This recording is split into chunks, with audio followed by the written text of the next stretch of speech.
Hello दोस्तों, स्वागत है आप सभी का आपके अपने चैनल गुरुमंत्र इंस्टीट्यूट में। आज आपकी केमिस्ट्री की वीडियो है। केमिस्ट्री में जो आपका चौथा चैप्टर चल रहा था रासायनिक बलगतिकी, उसकी ये 5वीं वीडियो है। यानी चौथे चैप्टर की ये 5वीं वीडियो है। इस वीडियो में आज हम आपका टॉपिक क्लियर कराने वाले हैं द्वितीय कोटि की अभिक्रिया क्या होती है, क्या इसके एग्जाम्पल्स होते हैं, और फिर उसके बाद में हम एक वेरी मोस्ट इंपोर्टेंट डेरिवेशन करेंगे। द्वितीय कोटि की अभिक्रिया के लिए वेग स्थिरांक का व्यंजक प्राप्त कीजिए। ये इंपोर्टेंट डेरिवेशन है, ठीक है।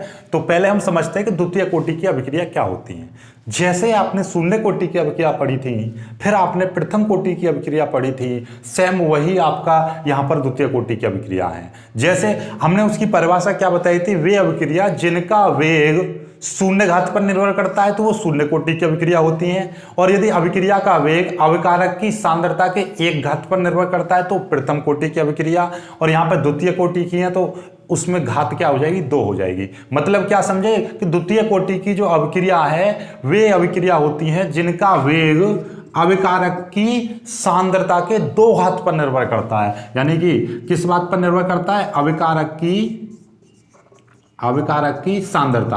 अभिकारक को हम बड़े ब्रैकेट में बंद कर देते हैं तो इसको बोलेंगे अभिकारक की सांद्रता के 2 घात पर निर्भर करता है, यानी कि 2 घात पर निर्भर करेगा। तो ये ऐसी अभिक्रिया जिनका वेग अभिकारक की 2 घात पर निर्भर करता है उनको हम क्या कहते हैं, शून्य कोटि की अभिक्रिया कहते हैं। क्लियर होगी ना बात। वे अभिक्रिया जिनका वेग अभिकारक की सांद्रता के 2 घात पर निर्भर करता है उनको हम द्वितीय कोटि की अभिक्रिया कहते हैं। या आप ऐसे भी बोल सकते हो, वे अभिक्रिया जिनका वेग अभिकारक की सांद्रता की द्वितीय घात पर निर्भर करता है। ये बात जरूर इंपॉर्टेंट ये बात है कि अभिकारक की घात नहीं, अभिकारक की सांद्रता के 2 घात पर निर्भर करता है, उनको हम द्वितीय कोटि की अभिक्रिया कहते हैं। इसके हम एग्जांपल्स की हम बात करें तो क्या हो जाएगा, एक एग्जांपल है 2HI। इसको जब हम तोड़ते हैं तो यानी H2 और प्लस I2, यानी कि ये दोनों के दोनों गैसीय अवस्था में होती हैं, तीनों की तीनों। तो ये आपकी द्वितीय कोटि की अभिक्रिया है। एक और अभिक्रिया लिख लीजिए, नाइट्रस ऑक्साइड वाला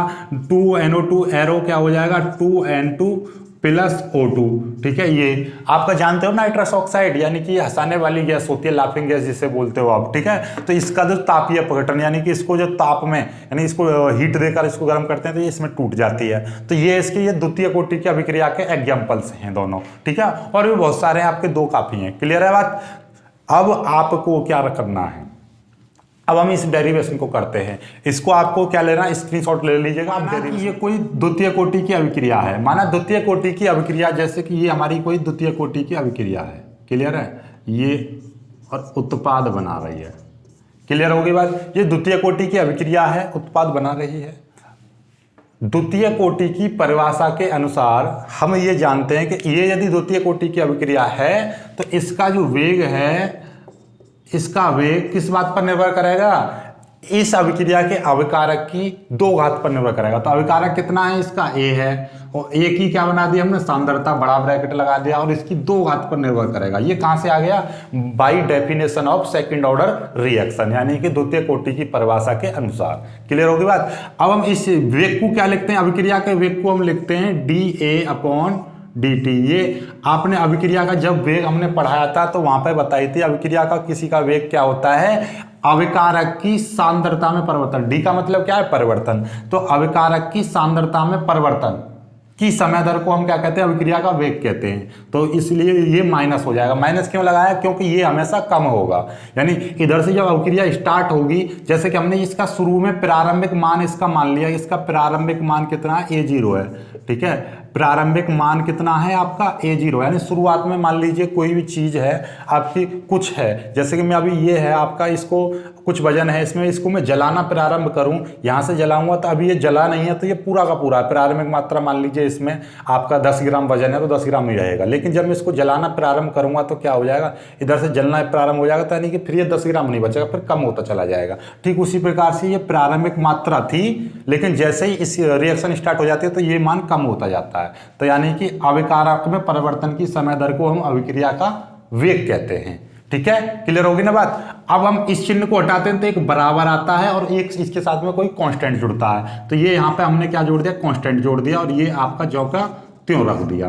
ठीक है, क्लियर होगी बात। अब यहां से आपको ये k जो है इसी को हम बोलते हैं अभिक्रिया का, k एक नियतांक है, इसी को हम अभिक्रिया का वेग स्थिरांक कहते हैं। तो लिख दीजिए जहां k एक नियतांक है, k एक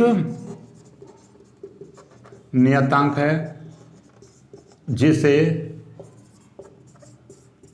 अभिक्रिया का वेग स्थिरांक कहते हैं। क्लियर होगी बात। अब आपका ये यहां तक वेग स्थिरांक कहते हैं, हमें तो इसी का तो मान निकालना था। आप कहोगे सर इसको तो यहां पे ले आइए, नीचे निकल जाएगा। नहीं, इसका वो समाकलन करके निकालते हैं जैसे हमने पहले निकाले थे।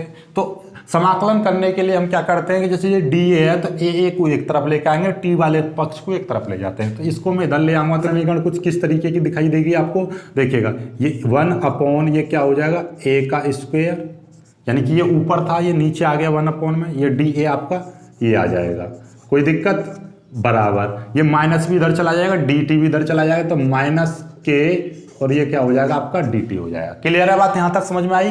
देखिएगा ये डी ए ये रहा, ये जो है इधर वाला नीचे आ जाएगा, तो ये नीचे आएगा क्योंकि यहाँ पे गुणा कर रहा है तो यहाँ पे भाग करेगा, तो इसका मतलब ए का स्क्वायर नीचे आ जाएगा, यानी कि ये इस तरीके से आएगा आपका, इसका मतलब यही तो है ये, ठीक है, मतलब इसके नीचे ये आएगा, इसको ही मैंने ऐसे लिख दिया, कोई दिक्कत, क्योंकि इसका मतलब तो यही है, ये दोनों बराबर हैं। ठीक है, अब हम क्या करते हैं, दोनों पक्षों का समाकलन करने पर लिख दोगे, दोनों पक्षों का समाकलन करने पर, दोनों पक्षों का समाकलन करने पर, समाकलन कैसे करोगे, कोई कीड़ा सा लगा दोगे, ये हो जाएगा 1 ये बड़ा ब्रैकेट जरूर लगाना है आपको। कुछ किताबें बड़ा ब्रैकेट नहीं लगाती हैं, लेकिन एग्जैक्टली वास्तविकता यही कहती है आप लगाओ, क्योंकि हम सांद्रता लेते हैं। ठीक है, अब देखिएगा दूसरी बात, ये यहाँ पर कांस्टेंट होता है, उसको भी बाहर निकाल लेते हैं हम समाकलन करते समय, और जो माइनस होता है उसको भी बाहर निकाल देते हैं। तो इसलिए मैं माइनस और के को मैंने बाहर निकाल दिया, क्योंकि ये कांस्टेंट और ये dt रख दिया।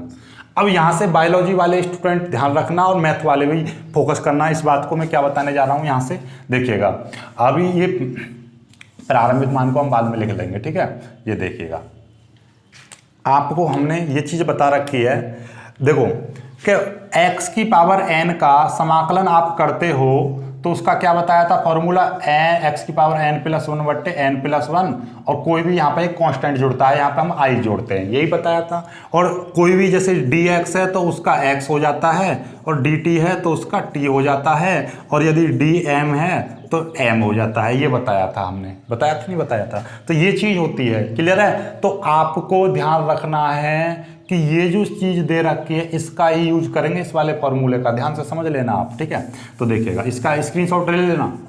अब देखो हमारा ये चीज़ है, ये देखिएगा, पहले इसी लाइन को लिख दे रहा हूँ मैं, इस तरीके से लिख दे रहा हूँ, कोई आपको जल्दबाजी नहीं करनी है। ठीक है, ये हो गया, ये -k और ये है आपका dt।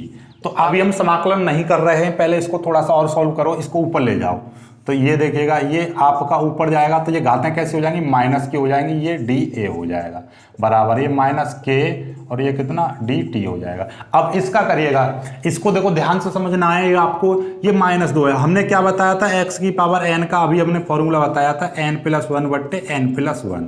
तो ठीक अकॉर्डिंग दिस n की जगह पे यहाँ पे -2 आ रहा है, तो यहाँ पे क्या कर देंगे, -2 + 1 और -2 + 1, तो ये क्या हो जाएगा, इसका समाकलन हो जाएगा आपका a की पावर -2 + 1 बट्टे -2 + 1। क्लियर है बात। और इसका -k इधर आ जाएगा, और इसका क्या हो जाएगा, इसका t हो जाएगा। एक कांस्टेंट जोड़ते हैं, चाहे तो इधर जोड़ दो या इधर जोड़ दो, और मैंने आपको बताया था हमेशा राइट हैंड साइड में जोड़िएगा तुम केमिस्ट्री में, तो आपका सारे डेरिवेशन ठीक होते रहेंगे। वैसे जोड़ तो किसी में भी दो, लेकिन ईजी हो जाता है इधर से। ठीक है, तो ये हमने i इधर जोड़ दिया। पहले थोड़ा सा सॉल्व करते हैं, फिर इसको समीकरण मानेंगे हम। यहाँ तक क्लियर हुआ। यहाँ के बाद में आपको एक थोड़ा सा सॉल्व करिएगा, ये क्या हो जाएगा आपका a की पावर -1 हो जाएगा, ये नीचे -1 बचेगा, क्यों, -2 है, +1 जोड़ेंगे तो -1, ऊपर भी -1 बचेगा, बराबर ये -k और ये हो जाएगा t + i।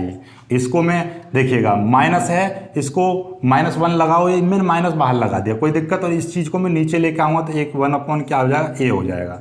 देखो ऐसा है कि ये -1 है, इसको मत देखिएगा, पहले ये a की पावर -1 ऐसा समझिएगा, x की पावर -1 होता है, तो इसको 1/x की पावर 1, यानी कि ये यहाँ पे 2 है तो ये 2 आ जाता है, क्यों? क्योंकि ये 2 है तो ऊपर जाएगा -2 हो जाएगा। इसी तरीके से यदि ये 1 है तो नीचे प्लस चला जाएगा, यानी ऊपर यदि माइनस की घातें हैं तो हम उसको नीचे ले जाते हैं तो प्लस में हो जाती है।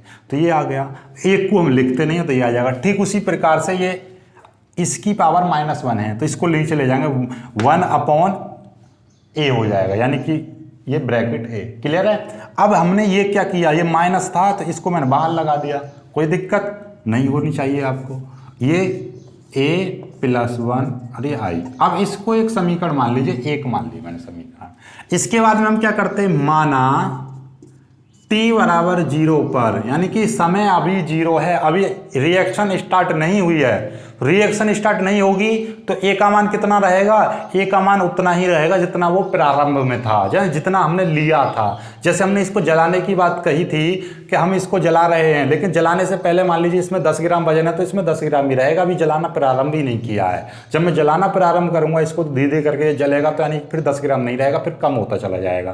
तो लेकिन हम प्रारंभ की बात कर रहे हैं तो प्रारंभ में यानी कि t = 0, अभी कोई क्रिया हुई ही नहीं। तो जब हुई नहीं है तो यहाँ पर कितना हो जाएगा, t = 0 पर a बराबर कितना हो जाएगा, a0, यानी कि प्रारंभिक मान लिख देना, प्रारंभिक मान। क्लियर है? ये वैल्यू यहाँ पर रखोगे तो क्या हो जाएगा, -1/a हो जाएगा a0।